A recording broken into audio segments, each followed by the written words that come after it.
Assalamualaikum warahmatullahi wabarakatuh, Mas Ishak dan Ustazah. Bade Tanglet.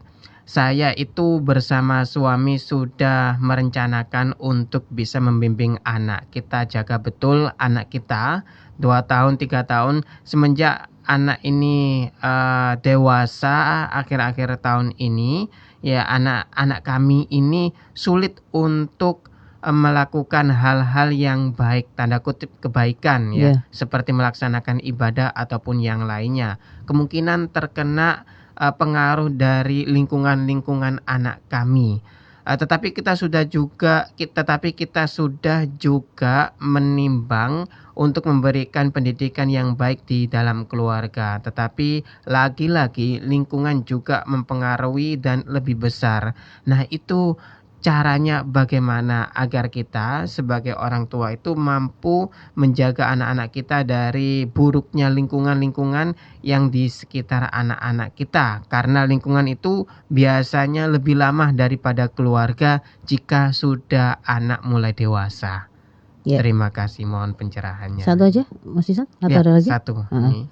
Ya, jadi tadi apa yang disampaikan oleh sang penanya itu menunjukkan bahwa kita semua berarti kan ngerti untuk melakukan penjagaan terhadap generasi ini agar mereka itu tumbuh, berkembang, kemudian menjadi generasi-generasi yang senantiasa tetap soleh gitu ya, perilakunya itu tetap baik. Itu memang tidak bisa kalau kemudian hanya mengandalkan pada pendidikan dari rumah saja. Apalagi itu juga kemudian hanya pendidikan di masa kecil dulu gitu ya. Ini gak cukup berarti ini ya. Yang itu ternyata tidak nyambung dengan kurikulum di sekolah, tidak nyambung dengan pola kebijakan bagaimana masyarakat menjalani hidup mereka, yang diatur dengan aturan-aturan di tengah yang diterapkan atas diri mereka. Itu gak nyambung karena ternyata yang diajarkan itu mengatakan bahwa bermata liar itu maksudnya melihat aurat itu sesuatu yang haram, tapi ternyata di tengah-tengah masyarakat konten-konten porno, konten-konten yang mengumbar aurat itu jadi konten gitu loh, malah jadi sesuatu yang dibolehkan, sesuatu yang banyak menghasilkan cuan dipandang sebagai sesuatu yang menguntungkan, kan tidak nyambung begitu. Yang kita bertentangan kan begitu kan ya, sehingga memang harus disadari betul.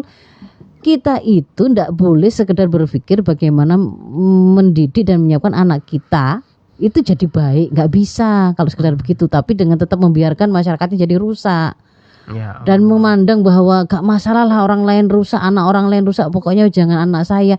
Nggak bisa punya pikiran seperti itu, karena Rasul jauh-jauh hari juga memberikan sebuah deskripsi gitu ya, menarasikan gambaran orang yang hidup bersama-sama dalam masyarakat ya, dalam menegakkan dan meruntuhkan agama itu seperti sekelompok orang yang naik kapal itu loh Mas Isa. Oh, bersama-sama ini. Iya, sekelompok orang yang naik kapal, yang mereka itu kan kemudian karena jumlahnya banyak harus ada yang di dek atas, ada yang di dek bawah. Nah, ketika kemudian ada di dek bawah itu butuh air kan dia harus naik.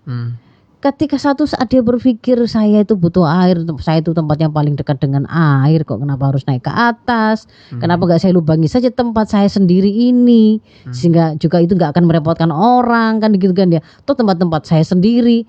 Maka kan Rasul memberikan peringatan kalau itu kemudian dibiarkan oleh orang lain, cukup dibiarkan, tidak perlu dia itu dipinjami kapak, disemangati misalnya begitu, dikasih support makanan, logistik supaya semangat dan enggak perlu begitu, cukup didiamkan, dibiarkan saja. Maka yang akan hancur siapa? Semuanya. Itu seperti perumpamaan orang yang menegakkan dan menghancurkan agama di tengah masyarakat itu ya kayak gitu itu. Sehingga kalau ada kemaksiatan satu yang terjadi di tengah masyarakat, wajib untuk kemudian segera dicegah, segera ditangani, dihentikan. Kenapa? Karena kemaksiatan itu tidak akan hanya merusak sang pelaku, tapi juga orang lain. Kita sudah berkali-kali dapat pelajaran bagaimana seorang habis pakai narkoba atau habis tahun baruan itu loh, mabuk, habis itu masih sepi, kemudian naik kendaraan, langsung nabrak 9 orang, berapa sebelasan orang beberapa tahun yang lalu. Mereka yang gak kenal sama sekali sama si penabrak, gak punya salah apapun gitu loh. Karena kemaksiatan itu tadi kok sampai ada orang kok bisa mabuk, kok bisa ada diproduksi alat yang bisa mereka pakai untuk mabuk, kok bisa terjadi gitu. Meskipun mabuknya di rumah private, kalau dalam Islam ya tetap tidak boleh, kan begitu kan ya, haram. Mau zinanya di tempat lokalisasi yang itu legal dengan yang keleleran di jalan sama-sama haram, saja ya, sama-sama haram. Kalau kemudian Anda kemudian melakukan ada di situ itu penyakit yang kemudian menular gitu kan ya, peluang menular itu kemudian bisa menjadi sumber kerusakan bagi masyarakat yang lain. Dokter, nakes yang menolong persalinannya, nolong niatnya ini, begitu kan ya. Sebenarnya kan dia itu tidak salah. Kalau kemudian ternyata karena kecelakaan kecil nggak sengaja tertusuk begitu kan ya, darahnya akhirnya kemudian tertular HIV karena seperti itu, kan berawalnya dari siapa begitu loh. Jadi jangan berpikir bahwa ini tuh hak asasi manusia. Anda tidak pikirkan tentang hak asasinya para nakes tadi, ketika kemudian dia wajib menolong Anda tapi Anda tidak mau menghentikan perilaku beresiko Anda begitu loh. Jadi kok enak gitu. Nek wong Surabaya kok nyimut gitu ya. Waduh Mas. Ya. Jadi kita itu ngajak berpikir yang rasional. Jadi kalau kayak gini nih tadi Ibu yang menanyakan tadi, ya memang benar bahwa kita itu ngajarin itu penting, itu memang harus, tapi kemudian juga harus ada di tengah-tengah masyarakat itu sistem hidup yang kondusif untuk tumbuh kembangnya anak kita, supaya kebaikan tadi permanen. Itu tidak hanya persoalan sistem pendidikannya harus meneruskan pendidikan yang ada di rumah yang sudah benar. Jadi sistem pendidikannya juga jangan sistem pendidikan yang malah hari ini tuh saya juga harus bicara dengan terus terang lagi, kurikulum moderasi itu ya yang diaruskan, yang kemudian justru malah mengajari anak-anak kita itu untuk tidak meyakini akidah itu dengan kokoh, meyakini bahwa memang Islam itu karena dia mukmin maka Islam itu adalah ajaran satu-satunya untuk yang harusnya dia pakai untuk menjalani hidup. Karena ketika itu prinsip itu dimiliki, itu dianggap dalam ajaran moderasi itu sebagai suatu bentuk intoleransi, sebagai sebuah bentuk fanatisme yang negatif, itu merusak gitu loh Mas Ishak. Sistem pendidikan itu justru harusnya itu malah mengokohkan kepribadian Islam anak kita. Kalau pakai tuntunan di surat Ibrahim 24 sampai 26 yang ibaratnya kalimah thayyibah itu loh. Kalau kita mau mendapatkan pohon yang akarnya menghujam kuat, pohonnya kokoh ke atas menjulang ke langit dan menghasilkan buah tanpa kenal musim. Ini kalau pakai kita terjemahkan pada pribadi anak-anak kita, menghasilkan buah tanpa kenal musim itu ya, dia itu tidak akan zina meskipun di rumahnya, tinggal bersama bapak ibunya di rumah, ataupun sedang kos pada waktu dia kuliah di luar kota, sama-sama tidak zina tanpa kenal musim.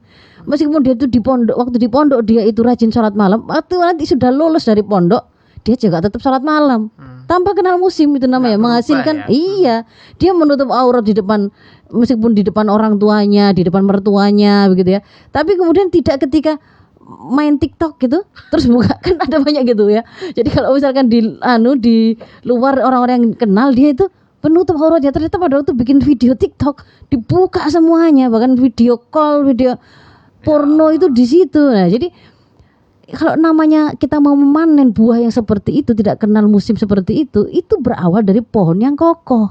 Kokohnya itu berasal dari akarnya, benihnya benar. Jadi di situ akidahnya. Kalau kemudian sekarang akidah itu justru Anda goncang dengan program moderasi ini, Anda itu mau menghancurkan generasi atau menyelamatkan generasi sih sebenarnya, begitu loh. Saya gemes saya itu juga. Jadi kalau kemudian anak yang mereka yang kemudian terlihat ingin mempelajari Islam sebagai jalan hidup, mempelajari Islam kafah, berusaha untuk terikat kepada Islam kafah, lalu dilabeli itu sebagai sebuah tindakan intoleran atau kefanatikan, distigmatisasi begitu ya, maka itu menghancurkan generasi gitu loh. Jadi tadi ya saya kembalikan, memang ada pendidikan keluarga, tapi kemudian akan disambut dengan lanjutannya sistem pendidikan, kurikulumnya juga berbasis Islam yang itu melanjutkan proses pendidikan itu sampai terbentuk keberadaan Islam, kan begitu, yang kokoh. Nah, ditambah lagi dengan penyiapan atmosfer yang kondusif untuk tumbuh kembang anak kita, sistem medianya tadi, sistem persangsiannya, sistem hukumnya, sistem pergaulannya, gitu loh Mas Ishak. Termasuk kemudian sistem ekonomi yang kemudian meletakkan bisnis apa saja yang boleh dilakukan, mana yang tidak boleh, itu ya. sehingga kemudian akan berpengaruh pada konten-konten apa yang berkeliaran di tengah-tengah masyarakat, Iya. itu juga akan berpengaruh Pengaruh ya, begitu. Ustaz. Nah, kalau kemudian ternyata itu tidak kondusif, ada pilar yang kedua tadi yang yaitu masyarakat itu yang kemudian harus muncul melaksanakan tugasnya.